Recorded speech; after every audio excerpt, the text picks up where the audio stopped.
Hello అండి. మీరు thumbnail చూసే ఉంటారు కదా! చెస్ట్ పట్టేయకుండా 40 సైజ్ బ్లౌజ్ ఏ విధంగా స్టిచ్ చేయాలనేసి వీడియోలో చెప్తానండి. సో, చూడండి ఇగోండి ఇదైతే నేను స్టిచ్ చేశాను. వీళ్ళకేమొచ్చి చెస్ట్ అనేది ఎక్కువ ఉంటదనమాట. ఈ 40 సైజు, 42, 45 ఇంకా ఇట్లా ఉన్న వాళ్ళకైతే వాళ్ళకి ఏం చేయాలంటే మనం స్టిచ్చింగ్ చేసేటప్పుడు కొన్ని టిప్స్ పాటిస్తూ స్టిచ్ చేశామనుకోండి వాళ్ళకి ఫ్రీగా ఉంటదండి. బ్లౌజ్ వేసుకున్నా సరే మరి పట్టేయకుండా ఊపిరాడినట్టుగా ఉండకుండా నీట్‌గా ఉంటదనమాట. సో, చూసారు కదండీ! ముందు వైపున గూడా అంటే ఫ్రంట్ వైపు గూడా షేపులు ఏ విధంగా డాట్స్ వేసేసుకోవాలి. ఫ్రంట్ నెక్ కూడా చూసారు కదా! రౌండ్‌గా వచ్చేసింది. సో, వీడియో చివరి వరకు చూస్తే మీకు కొన్ని టిప్స్ అయితే షేర్ చేస్తానండి. వీడియో నచ్చితే ఒక లైక్ చేయండి. సో, ముందుగా అయితే ఇప్పుడు స్టిచ్చింగ్‌లోకి వెళ్ళిపోదాం రండి. ఇగోండి నేను మెయిన్ క్లాత్, లైనింగ్ 2 కలిపి అయితే నేను జాయిన్ చేసేసాననమాట. సో, ఫస్ట్ అయితే ఇగోండి నేను హ్యాండ్స్ జాయిన్ చేసేస్తున్నాను. హ్యాండ్స్‌కొచ్చేసి సైడ్‌నైతే జాయింట్లనేవి పడుతున్నాయండి. అందుకోసం వచ్చేసి ఎప్పుడైనా హ్యాండ్స్ జాయిన్ చేసేటప్పుడు అదే చేతులు జాయిన్ చేసేటప్పుడు లైనింగ్ మీద మెయిన్ క్లాత్ పెట్టేసుకొని జాయిన్ చేయండి ఫస్ట్. తర్వాత ఖర్చులనేవి కుట్టాలనమాట. అంటే మనకి చంక దగ్గర చిన్న చిన్న జాయింట్స్ పడతాయి కదా! ఆ జాయింట్లనేవి ఇలాగ లైనింగ్ మీద కుట్టేసాక జాయింట్ వేసేసుకోవాలండి. అలాగైతే ఈ కుట్లనేవి పగిలిపోకుండా ఉంటాయి. లేదు మనకి మెయిన్ క్లాత్‌కే వేసేసి తర్వాత లైనింగ్ జాయిన్ చేసేసామనుకోండి చేతులు ఇలాగ పైకి ఎత్తినప్పుడు, దించినప్పుడు ఇట్లా కుట్లనేవి అక్కడట ఊడిపోతాయనమాట. ఇంకా బ్లౌజ్ అనేది చెరగక ముందే ఇక్కడ కుట్లనేవి ఊడిపోతాయి. పాడైపోద్దనమాట. అందుకోసం ఎప్పుడైనా సరే ఈ విధంగా వేసేసుకోండి. అలాగైతే స్టిఫ్‌గా ఉంటది. ఇంకా బ్లౌజ్ మొత్తం చిరిగిపోయే వరకు గూడా ఈ కుట్లనేవి ఊడిపోవనమాట. అందుకోసము సో, చూసారు కదండీ! ఈ విధంగా వేసేసుకోండి ఎప్పుడైనా సరే. అదే లైనింగ్‌కి గాని జాయింట్ పడ్డదనుకోండి, లైనింగ్‌కి జాయింట్ అనేది ముందుగా వేసేసుకున్నా పర్వాలేదు గానీ, ఈ మెయిన్ క్లాత్‌కి మాత్రము లైనింగ్ జాయిన్ చేసేటప్పుడు మాత్రమే వేయాలి. ఇదొక టిప్ అనేది మీరు చూసుకోండి కొత్తవారైతే. దేనికి ఆ క్లాతే జాయిన్ చేయకుండా లైనింగ్‌కి కుట్టేసాక జాయింట్ అనేది వేసేసుకోండి. చూసారు కదా! ఇట్లా వేసేసినాక ఊడిపోవనమాట. అసలు కుట్లనేవి అస్సలు పగిలిపోవండి. లేదంటే అక్కడట ఊడిపోతాయి. చెంగ దగ్గర ఇలాగా ఊడినట్టుగా ఇలాగొచ్చేస్తదనమాట. సో, తర్వాతొచ్చేసి ఇగోండి ఇంకో హ్యాండ్ అనమాట. ఇగోండి వీళ్ళకి ఆర్మ్ రౌండు 8:30 దాటి నుంచి ఎవరికైనా సరే ఈ సైడ్‌ని ఖర్చులనేవి పడతాయండి. సో, ఖర్చులు పడేటప్పుడు మాత్రం స్టిచ్చింగ్ అనేది ఇట్లా చేసేసుకోండి. నీట్‌గా వచ్చేస్తది. ఈ ఖర్చులు కనిపించవండి. చంకలోకెళ్ళిపోతాయి. సైడ్ జాయింట్ వేస్తాం కదా! ఆ సైడ్ జాయింట్‌లోకెళ్ళిపోతాయనమాట. ఇగోండి ఇట్లా. చూసారు కదా! ఈ విధంగా అనమాట. కుట్టేసుకోండి ఎప్పుడైనా సరే. ఇక్కడ నేను పైపింగ్ వేస్తానండి. అందుకోసమే నేనైతే తిప్పలేదు. లేదంటే మీరు హెమ్మింగ్ చేసినా సరే ఇట్లా కుట్టేసుకోండి. ఫోల్డింగ్ చేసుకోవడమే. తర్వాత హెమ్మింగ్‌కి ఎంత కావాలో అంత అనమాట. సో, ఇప్పుడు నేను లో కటింగ్ తీస్తాను చూడండి. లో కటింగ్ తీసేటప్పుడు ఇలా పెట్టేసుకోండి. ఎదురెదురుగా ఇట్లా పెట్టేసుకొని ఎప్ ఇగోండి ఇట్లా పెట్టేసుకోండి. ఎదురెదురుగా పెట్టేసినాక ఇప్పుడు చూసారా ఈళ్ళు ఫ్లవర్ అనేది వచ్చింది కదా! ఆ ఫ్లవర్ అనేది మనకి ఎటు సైడ్ వెళ్ళిపోవాలంటే పవిట్ చెంకేసి వెళ్ళిపోయేటట్టుగా సెట్ చేసేసుకోండి. అలాగైతేనే అక్కడట అంటే వేరే కలర్ ఏదైనా వచ్చినా సరే పౌచ్ చెంకేసి వెళ్ళిపోయిందనుకోండి మాకు కనిపించదనమాట మనకి అందుకోసము. సో, ఇట్లా పెట్టేసి మనకి ఇక్కడట 30 ఇంచుకి ఇట్లా సెట్ చేసేసుకొని ఆహ్ లో కటింగ్ అనేది ఇట్లా తీసేసుకోండి. లో కటింగ్ ముందు తీయొద్దు. ముందు ఎందుకు తీయకూడదంటే మనం జాయింట్ వేసాం కదా! అందుకోసం అనమాట. సో, తర్వాత ఇప్పుడు హ్యాండ్స్‌కి పైపింగ్ వేస్తున్నాను చూడండి. ఆహ్, ఆ శారీలో ఉన్న ఏదైనా కలర్ తీసేసుకొని ఫస్ట్ అయితే నేను పైపింగ్ అయితే వేసేస్తున్నాను. ఈ కలర్ అనమాట. ఈ పర్పుల్ కలర్. సో, ఈ హ్యాండ్స్‌కొచ్చేసి క్రాస్ పట్టి తీసుకోలేదండి. స్ట్రెయిట్ పీసే తీసేసుకుంటున్నాను.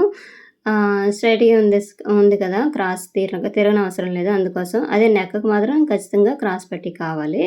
ఇగో 2 హ్యాండ్స్ గూడా ఇట్లానే వేసేయండి. ఇగ చూసారు కదా! మీకు పైపింగ్ వేయడం మీకు ఆల్రెడీ చాలా వీడియోలో అయితే చెప్పాను. కావాలంటే ఇగోండి ఒకసారి చూడండి. నేను థ్రెడ్ అనేది కొంచెం మిడిల్‌లో పెట్టానండి. ఈ థ్రెడ్ వచ్చేసి 12వ నంబర్ థ్రెడ్ అనమాట. నార్మల్ పాదంతోనే వేస్తున్నాను. చూడండి మీకు కనిపిస్తుంది కదా! థ్రెడ్ పక్కనే కుట్టు పడేటట్టుగా చూసుకుంటున్నాను.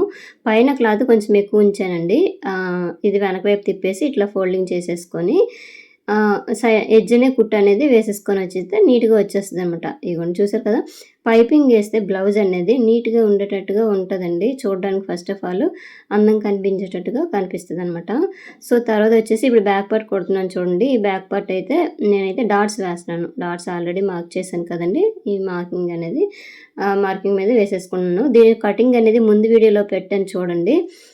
కొన్ని టిప్స్ పాటిస్తూ అయితే నేను బ్లౌజ్ అనేది కట్ చేశాను కదా! అదైతే మీకు 40 సైజ్‌ది ముందు వీడియోలో పెట్టాను. ఇది స్టిచ్చింగ్ వీడియో. దాని కంటిన్యూషన్‌గా ఇది స్టిచ్చింగ్ వీడియో అండి. సో, అది చూసాక ఇది చూడండి మీకు బాగా అర్థమవుతది. తర్వాత బ్యాక్ పట్టీ తీసేసుకున్నాను. ఈ బ్యాక్ పట్టీ ఇట్లా కుట్టేసుకొని మళ్ళీ పైనుంచి అయితే కుట్టు వేసేసాను. నేను చెప్తున్నాను కదా! మీరు వీడియో చూస్తే మీకు బాగా అర్థమవుతదండి.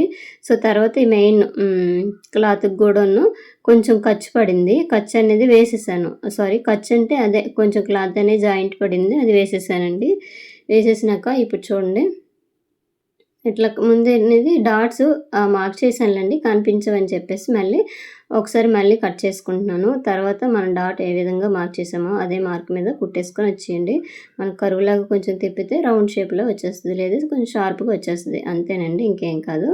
సో, తర్వాత వచ్చేసి మెయిన్ డాట్ వేసేసాక చంకలో ఉండే డాటు తర్వాత నెక్స్ట్ ఈ హుక్స్ పట్టి కాజా పట్టి డాట్ వేసేసుకుంటే సరిపోతది. సో, చూసారు కదండీ! ఈ విధంగా అనమాట.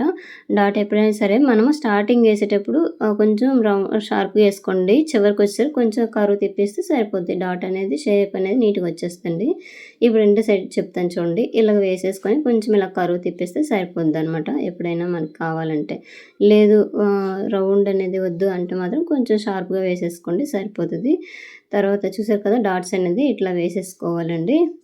ఇగోండి 2 సైడ్‌లు కూడా డాట్స్ అనేవి ఇట్లా వేసేసాను. సో, ఇప్పుడు షేప్ బెల్ట్ తీసేసుకోండి. షేప్ బెల్ట్‌లు ఆల్రెడీ ముందుగా రెడీ చేసి పెట్టేసుకున్నానండి.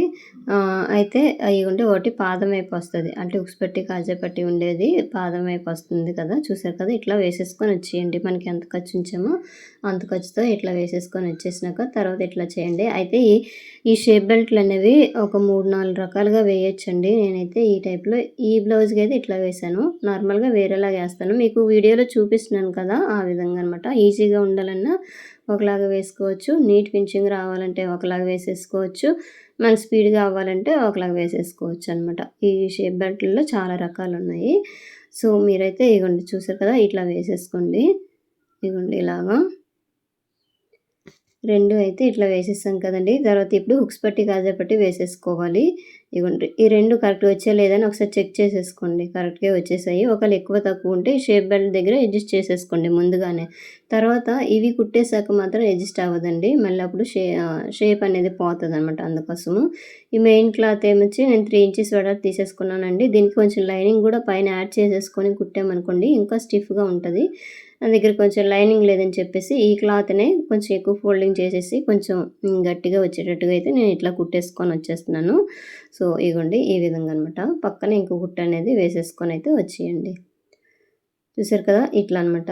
సో, తర్వాతొచ్చేసి నెక్స్ట్ వచ్చేసి ఇప్పుడు హుక్స్ పట్టి వేసేసుకోవాలండి. ఈ హుక్స్ పట్టీకొచ్చేసి ఇక్కడ 1.5 క్లాత్‌ని ఫోల్డింగ్ రూపంలో తీసేసుకొని తర్వాత ఇట్లా కుట్టేసాను. కుట్టేసినాక పైనుంచి ఒక కుట్టు వేసుకొనొచ్చేసి ఇట్లా వెనక సైడ్ ఇట్లా తిప్పేసి ఎడ్జ్ అనే కుట్టు అనేది వేసేసుకొని వచ్చేయండి చివర. ఇట్లా రఫ్ చేసేసుకోండి. చివరొచ్చే దగ్గర ఎక్కడైనా సరే రఫ్ చేయండి. లేదంటే కుట్లనేవి ఊడిపోతాయనమాట.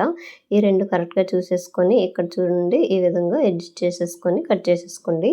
ఇక్కడేమొచ్చి కొంచెం రౌండ్ రాదనమాట. మనము హుక్స్ పట్టి కుట్టాక కొంచెం రౌండ్ రాదు కాబట్టి కొంచెం కరువులా తీసేసుకుంటే సరిపోతది. రౌండ్ నెక్ దగ్గర అనమాట. సో, తర్వాత ఇక్కడ చూడండి బ్యాక్ పార్ట్ మీద ఫ్రంట్ పార్ట్ ఇట్లా పెట్టేసి షోల్డర్ జాయింట్ వేసేసుకోండి. షోల్డర్ ఏం చేస్తారంటే ఫస్ట్ స్ట్రైట్ కుట్టు వేసేసుకొని రెండోది కొంచెం స్లోప్ ఇస్తే సరిపోతదండి. అయితే ఈ బ్యాక్ పార్ట్ మీద ఫ్రంట్ పార్ట్ పెడతాం కదండీ! సైడ్ జాయింట్ దగ్గర ఒకసారి చూసుకోండి. ఎక్కువ తక్కువ ఉంటే కొంచెం అక్కడ అడ్జస్ట్ చేసుకోండి. లేదంటే ఫ్రంట్ పార్ట్‌లో కొంచెం 4 డాట్ వేసుకున్నా సరిపోతదనమాట. అయితే ఇప్పుడు కట్ చేస్తున్నాను కదా! ఈ పీసులొచ్చేసి నెక్‌కి పైపింగ్ వేయడానికి క్రాస్ పట్టి తీసేసుకుంటున్నానండి. ఇది లైనింగ్ క్లాతే. అంటే ఇది నార్మల్ బ్లౌజే కాబట్టి నేనైతే లైనింగ్ క్లాత్ అయితే వేసేస్తున్నాను. సో, డైలీ వేర్ శారీలకి ఈ విధంగా వేసేసుకోవచ్చండి. వీటికి గోల్డ్ క్లాతులు అట్లా ఉపయోగించినా సరే ఇవి నార్మల్ గుచ్చినట్టుగా ఇట్లా లేకుండా ఇట్లా లైనింగ్ ఏవైనా వేసేసామనుకో కొంచెం కలర్ వచ్చినవి వేసామనుకోండి సరిపోతాయి. ఫినిషింగ్ బాగా కనిపిస్తది. మనకి ఫస్ట్ ఆఫ్ ఆల్ హెమ్మింగ్ చేసే పని ఉండదండి. హెమ్మింగ్ చేసే పని ఉండకుండా ఉండాలంటే మనకి నార్మల్ బ్లౌజులైనా సరే 2x2 ముక్కలైనా సరే ఏవైనా సరే ఇట్లా పైపింగ్ వేసిస్తే మనకు ఒక పని అయిపోద్దనమాట. తర్వాత ఇవి అవసరం లేదు. హ్యాండ్స్‌కి అలాగే నెక్‌కి వేసేసామనుకోండి ఓన్లీ హుక్స్‌లు, కాజాలు వేసేస్తే మనకు సరిపోద్ది. హెమ్మింగ్ పని అయితే ఎక్కువ ఉండకుండా ఇట్లా వేసేసుకోండి. సో, తర్వాతొచ్చేసి ఇప్పుడు చూసారు కదా! నేను వేస్తున్నాను. ఈ క్లాత్ అనేది పైన క్లాత్ కొంచెం ఎక్కువ ఉంచానండి. మిడిల్‌లోన ఈ థ్రెడ్ పెట్టాను. చెప్పాను కదా ఇందాక 12 నెంబర్ థ్రెడ్ అనేది తీసేసుకుంటున్నాననమాట. తీసుకొని నార్మల్ పాదంతో వచ్చేస్తది. ఇది చిన్నగే ఉంటదండి థ్రెడ్ అందుకోసం అనమాట.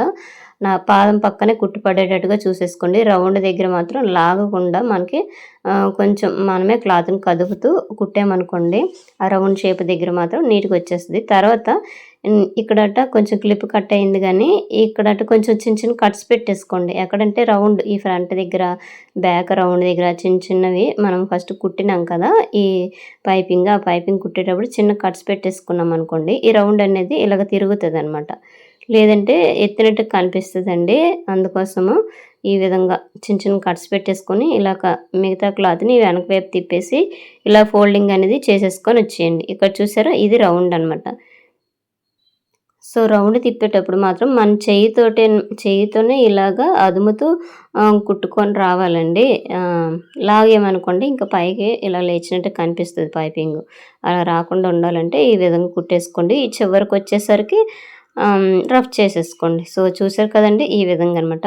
తర్వాత హ్యాండ్స్ జాయిన్ చేసేటప్పుడు ఈ మిడిల్ అనేది కరెక్ట్‌గా మిడిల్‌లోకి రాలేదనుకోండి హ్యాండ్స్ సెంటర్‌దనేది ఏం చేస్తారంటే ఇక్కడ మిడిల్ నుంచి స్టార్ట్ చేసుకొని ఇలా కుట్టేసుకొని వచ్చేయండి. ఫస్ట్ బ్యాక్‌ది బ్యాకు, ఫ్రంట్‌ది ఫ్రంట్‌ది ఇట్లా కుట్టేసుకొని వచ్చేయండి. ఇది చూడండి కుట్టేటప్పుడు మాత్రము లో కటింగ్ అంటే లోతు తీస్తాం కదా! ఆ లోతు అనేది ఫ్రంట్ వైపుకెళ్ళేటట్టుగా చూసేసుకోండి.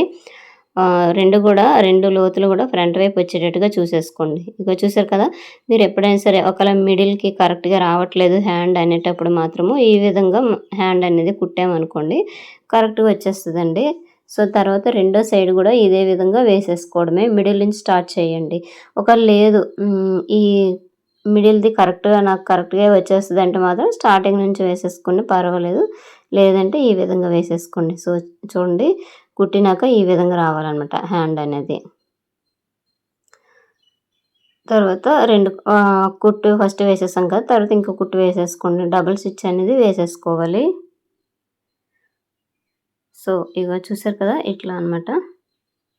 నీట్‌గా వచ్చిందా లేదా ఒకసారి చెక్ చేసేసుకోండి. ఒకవేళ రాలేదనుకోండి మనం కుట్టేటప్పుడు అడ్జస్ట్ చేసేసుకోండి. ఇగోండి చూసారు కదా! ఏంటంటే బ్యాక్ పార్ట్, ఫ్రంట్ పార్ట్ పెట్టామనుకోండి. ఒక బ్యాక్ పార్ట్ కొంచెం ఎక్కువ వచ్చిందనుకోండి అక్కడ 4 డాట్ కింద వేసేయండి. ఈ 4 డాట్ వేసినా పర్వాలేదు. వీళ్ళకి చెస్ట్ హెవీ ఉన్న వాళ్ళకి 4 డాట్ ఖచ్చితంగా వేస్తే వాళ్ళకి ఫ్రీగా ఉంటదనమాట చెస్ట్ అనేది. సో, తర్వాత వచ్చేసి ఇప్పుడు సైడ్ జాయింట్ వేస్తున్నాను చూడండి. సైడ్ జాయింట్ వేసేటప్పుడు ఫస్ట్ హ్యాండ్ లూజ్ తీసేసుకున్నాను. తర్వాత ఈ షోల్డర్ దగ్గర కరెక్ట్‌గా పెట్టేసుకోండి. 2 క్లాతులు కరెక్ట్‌గా వచ్చేటట్టుగా ఇట్లా పెట్టేసుకొని ఆర్మ్‌లో చెక్ చేసుకోండి. తర్వాత నడుము దగ్గర ఎంత కావాలో అంత వేసుకొనైతే ఇట్లా వచ్చేయండి. చివరిని ఇట్లా రఫ్ చేసేసుకోండి. సో, చూసారు కదండీ! ఈ విధంగా అనమాట. మీకు ఇగోండి మళ్ళీ ఇంకోసారి చూపిస్తున్నాను. రెండో సైడ్ అనమాట. ఫస్ట్ హ్యాండ్ లూజు, తర్వాతే ఆర్మ్ లూజు, తర్వాత నడుమనమాట. ఈ ఆర్మ్ లూజు చూసారు కదా! ఇది 9:30కి వచ్చిందండి. ఫస్ట్ మనం మార్క్ చేసే కంటే కొంచెం ఎక్కువ వచ్చింది. అందుకని కుట్టేటప్పుడు గూడా మళ్ళీ ఒకసారి చెక్ చేసేసుకోవాలి. నార్మల్‌గా కొంచెం చెస్ట్ అనేది తక్కువ ఉన్న వాళ్ళకైతే మనం కట్ చేసేటప్పుడు మార్కింగ్ చేసే మీద కుట్టొచ్చేస్తది గానీ, కుట్టేటప్పుడు వీళ్ళకి మాత్రం మళ్ళీ ఒకసారి కొలిస్తేనే మనకి కొంచెం ఎక్కువ క్లాత్‌నే కుట్టేటట్టుగా రావాలండి.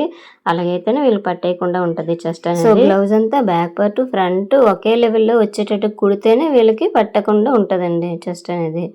సో, ఈ విధంగా అయితే మన సైడ్ జాయింట్ అనేది వేసేసుకోవాలండి. ఫైనల్ లుక్ చూపిస్తాను ఏ విధంగా ఉందని చెప్పేసి. ఈ చివరన కుట్టు వేసేసాక ఈ ఎక్స్ట్రా ఉంది కదా! ఈ క్లాత్ అనేది కట్ చేసేయండి. సో, చూసారు కదా! వేస్ట్ క్లాత్ ఎక్కువ కూడా రాలేదనమాట. ఈ విధంగా కరెక్ట్‌గా కట్ చేసినాక చూడండి ఫైనల్‌గా ఇట్లా వచ్చింది కదా! ఇగోండి. ఎంత నీట్‌గా వచ్చేసింది కదా! ఈ పైపింగ్ వేస్తే లుక్ అనేది మారిపోద్దండి. నార్మల్‌గా డైలీ వేర్ శారీలకైనా పైపింగ్ వేసేయండి బావుంటది. ఫస్ట్ అయితే మనం చూడడానికి బాగా కనిపించాలి కదా! అందుకోసము. సో, ఫైనల్ లుక్ అనేది ఇట్లా వచ్చింది. వీడియో నచ్చితే లైక్ చేయండి, షేర్ చేయండి, సబ్స్క్రైబ్ చేయండి. సో, ఫ్రెండ్స్ చూస్తున్నారు కానీ ఎవరు లైక్ చేయడం లేదు. ప్లీజ్ లైక్ చేస్తే మరి కొంతమందికి ఈ వీడియో ఉపయోగపడుతుంది.